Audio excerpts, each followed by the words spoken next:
It's no secret that Clash Royale died, so why'd it happen? Here's the top 5 reasons that Clash Royale failed, and we're starting right after this.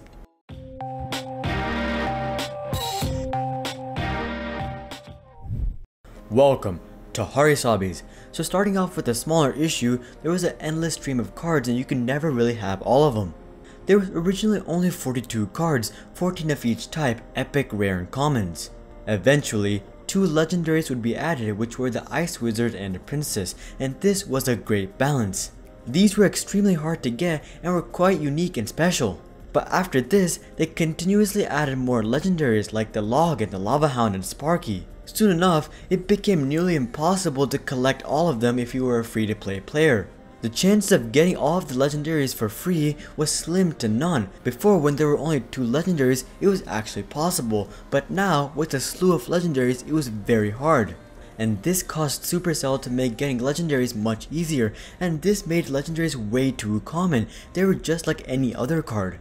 Today, there are 93 cards, which is over double the original amount of cards, and there are 16 legendaries, which is more than any type had originally. And you really can't go to battle without seeing a legendary card being played. Before, it used to be something unique, but now it's just a normal card. Well, at least the problem of collecting all of them is eliminated, right? Well, that may be true, but it's really no use if you can't level them up. The legendary card that you get is fully up to chance, and if you only get a legendary card every couple of weeks, it's pretty much impossible to level them up to a decent level. And this problem doesn't just apply to legendary cards. All new cards take a while to upgrade and get to a usable level. And with the endless stream of cards coming out, by the time that you upgrade a card to a usable level, a new card is out already. And this has led to players stagnating and using the same decks over and over again that they have highly leveled up. There really was not that much diversity, and this has led to another problem, which is repetition. New cards really had no value as players used the cards that they had leveled up. This was one of the main reasons that Supercell continued to endlessly launch cards. They wanted to keep the game diverse and interesting. But this really didn't help as people continued to use what they were used to. Even if you leveled up new cards and were open to new decks, you probably wouldn't change because cards were overpowered. Unfortunately, the game was pretty much always unbalanced and favored certain cards. There was really no reason to use new cards when you were not only more used to the old cards, but they were also more effective. This led to decks that you would see very frequently and cards that were used heavily. These included cards like the Hog Rider, Log, Zap, and Skeletons. And if you didn't run into a person who was using one of these cards, you probably ran into someone who was using an overpowered deck with a certain card. For example, you saw everyone use the bomb tower when it lasted 1 minute, and you saw everyone use Hog Freeze when the freeze had a radius of 4 tiles. You saw everyone use the Elite Barbarians when it dealt too much damage, and you saw everyone use the Royal Giant when it had too large of a range. Despite the huge number of cards that were being released, only a few of them would actually catch on. Every battle you faced the same thing over and over again. Either you faced timeless decks that never got outdated or overpowered decks. And this is very boring for both players. You keep doing the same thing. If you're pushing, you may drop a Hog Rider followed up by Goblins and get ready to zap. If you're defending, you'll probably drop a cannon or some sort of building and then troops to support it. And if you're facing an overpowered deck, there's really not much you could do because it's not an even playing field. In the end, the unbalanced cards really caused repetition, which led to either frustration or boredom, which both led to people quitting the game. Now, as we just discussed, the newer cards were really not very effective at keeping people playing, but the newer modes were actually very effective at keeping people interested in the game. But unfortunately, a new good mode hasn't been released in 2 years. The first new mode they added was tournaments, and that was pretty useless as it was not beneficial to the average player. Tournaments costed hundreds of gems to host, and it simply wasn't worthwhile for the average player. It was very tough to get a sizable return as the cost to benefit ratio was very bad. And then they added challenges, classic and grand challenges, and this was actually a really good idea as it was pretty cheap at 10 and 100 gems respectively. This was actually within the range of an average player and it was actually pretty worthwhile. And then they came out with the new modes for challenges like instant death, double elixir, triple elixir.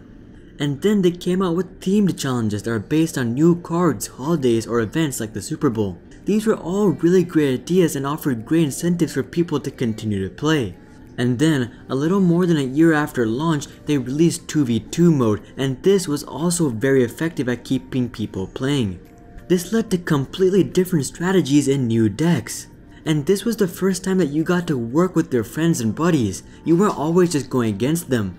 And I'm not sure who thought of this, but only offering it for a limited time at the beginning was a genius idea.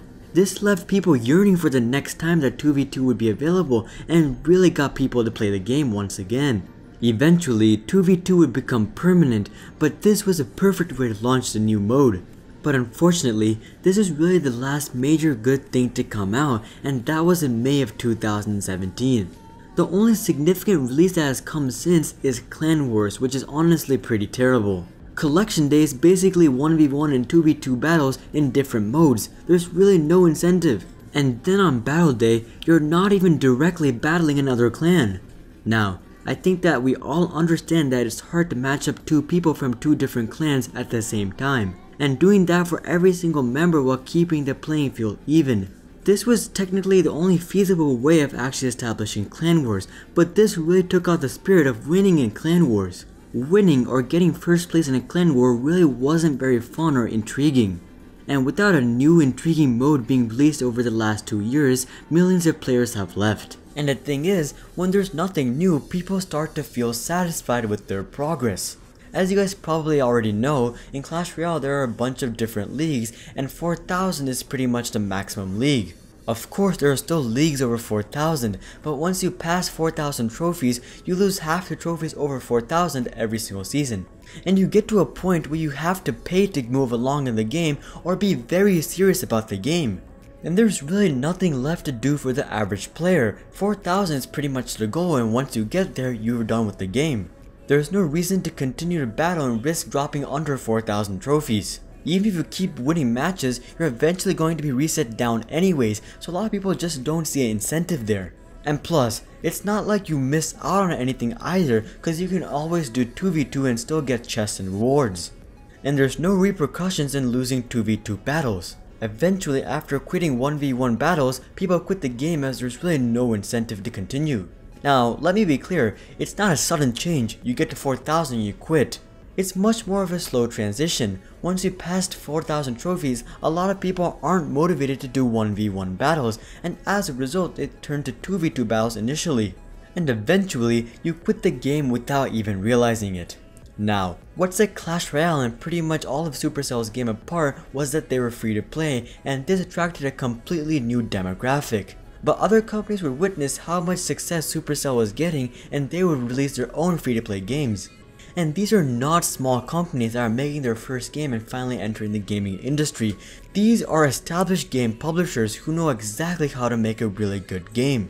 And when they're offering it for free, people are obviously going to flock towards them. And this led to intense competition for Clash Royale, the first of which being Pokemon Go. If you take a look at Google Trends, you can see a clear negative spike on the week that Pokemon Go was released. Luckily for Supercell, Pokemon Go really didn't catch on and it was more of a fade, and players returned to Clash Royale.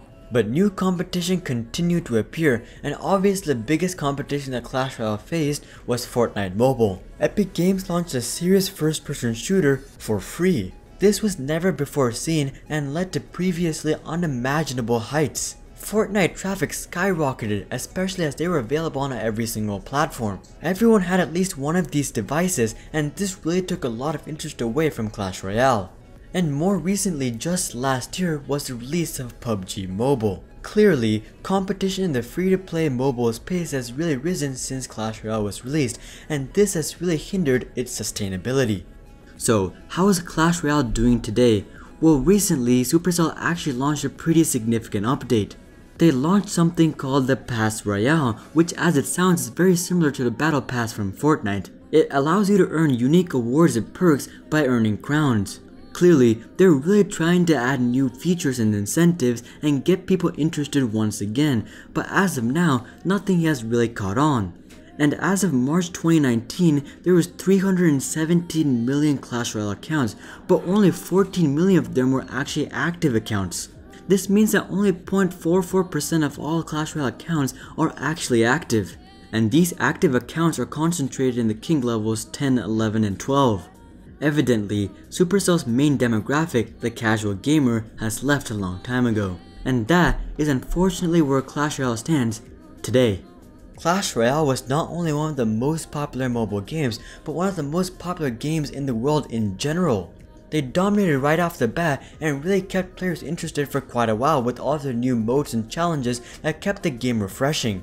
But eventually, players either began to feel bored with the game or satisfied with their progress. And this, combined with rising competition, it really was just a matter of time before the game completely died out. And that's really what's happening right now. However, Clash Royale was a very fun game while it lasted, and it will always have a special place in many of our hearts. But that's all I have for you guys on Clash Royale. Make sure to comment down below what company you would like me to cover next. Also, if you guys like this video, then make sure to drop a like and consider subscribing if you'd like to see more videos just like this one. But until then, I'm Hari, and I'll see you guys on the next one.